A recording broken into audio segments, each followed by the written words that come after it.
The French philosopher Descartes thought the human brain was like a hydraulic machine.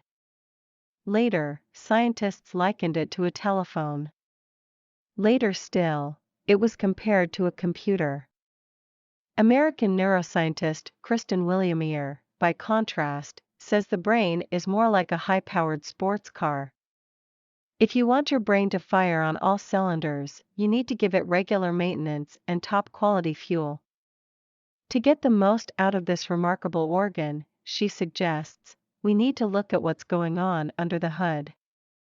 That's the best way to spot issues, make timely repairs, and prevent blowouts further down the road.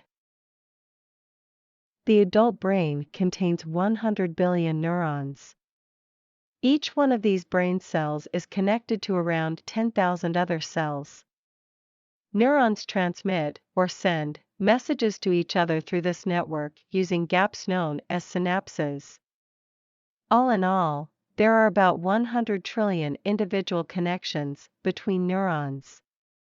Now, the brain's neuronal activity regulates all the things you do, all of your physical, mental, and emotional operations. The brain coordinates these operations by translating sensory stimuli. The brain, in short, is a vital tool, which is why you need to look after it. Like a knife, it works best when you keep it clean, sharp, and well honed. The brain isn't set in stone, it's constantly changing. Adults lose thousands of brain cells every day as part of the natural aging process. Some people lose more than others, though. Stress, drugs, alcohol, and disease all speed this process up. That's the bad news. Here's the silver lining. Scientists used to think that lost cells couldn't be replaced, but the latest neuroscientific research shows they were wrong.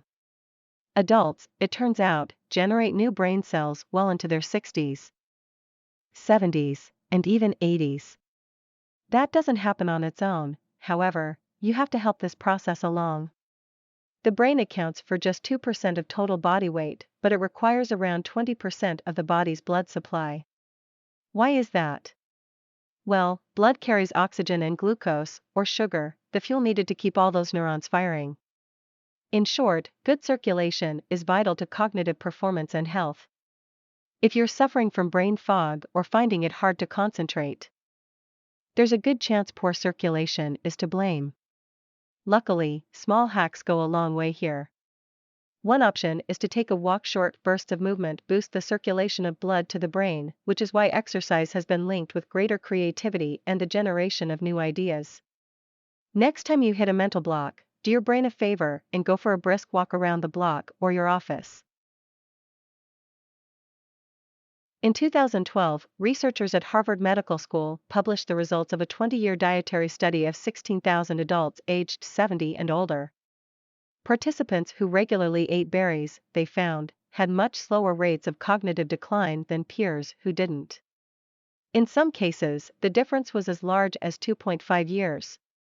The researchers attributed these results to the remarkable properties of berries, which are packed with antioxidants, compounds that reduce inflammation and cell damage in the central nervous system.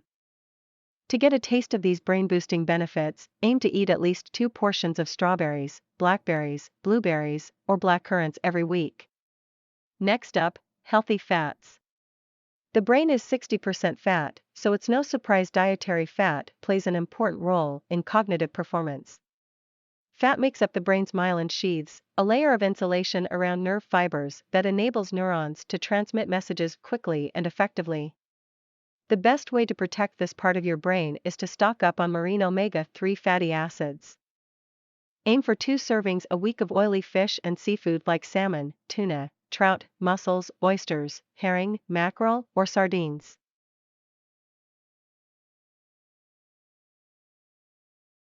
Your brain is like a high-performance sports car, it needs high-octane fuel to run properly.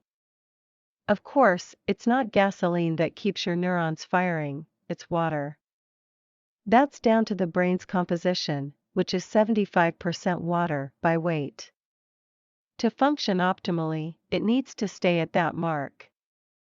Losing just 1% of your body weight to water loss is like putting sand in the wheels, it jams everything up. The result? Fatigue, loss of focus, and slower reaction times, because your body expends large amounts of water even when it's at rest in a climate-controlled room. You lose 1 cup of water every day just by breathing. Another 6 cups are excreted in urine and feces. Perspiration adds another 2 cups to the tally. All in all, you lose close to 5 pints, or just over 2 liters, of water every 24 hours simply by being alive. A good rule of thumb, though, is that men should consume between 7 and 8 pints a day, while women should aim for 5 to 6 pints. That's 3.7 and 2.7 liters, respectively. Hit those targets and your brain will thank you.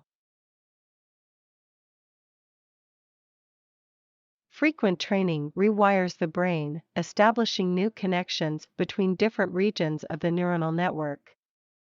That's neuroplasticity. Exercise also supports neurogenesis, or the growth of cells. What kind of mental exercises give your brain a boost? Well, it depends on your goal. Let's start with a workout that trains your intelligence. Intelligence isn't a single thing, we all have 3 different kinds of intelligence. There's crystallized intelligence, for example, the accumulation of knowledge, facts, and know-how. Fluid intelligence is your ability to solve unfamiliar problems using reason. And, finally, there's emotional intelligence, which is your capacity to navigate social life and interpersonal relationships. According to a landmark study published in the journal Science in 2013, reading long-form narrative fiction boosts all 3 forms of intelligence. That's because it trains different muscles simultaneously. It adds to your stock of knowledge, invites you to solve puzzles, and trains you to see the world empathetically through other people's eyes.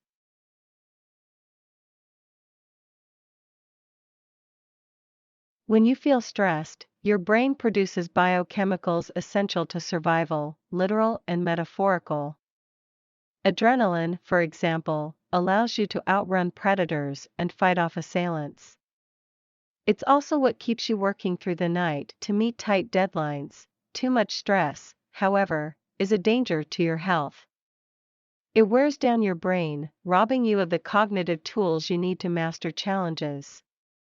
Cortisol, the stress hormone, increases the size of the amygdala, an almond-shaped group of neurons in the inner brain that attaches emotions to memories and ideas.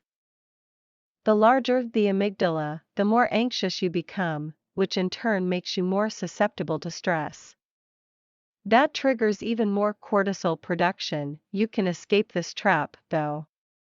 Let's take a look at one of the most effective stress-busting tools out there: deep breathing. It rapidly lowers cortisol levels and brings down your heart rate and blood pressure, taking you from crisis to calm within seconds. Best of all, it's easy to learn. Start by closing your eyes, placing one hand on your stomach and the other over your heart. Now take a deep breath through your nose and bring the air down toward your stomach while counting to 6. Hold this breath for a count of 3 before slowly exhaling as you count to 6 again. Repeat this exercise 5 to 10 times, open your eyes, and enjoy your new and calmer perspective on the world.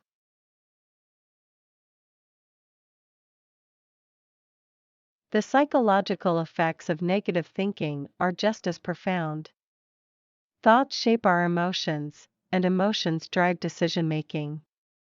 If we train our brain to be negative, we're likely to make bad situations worse. Pessimism, after all, often means overlooking opportunities to improve things.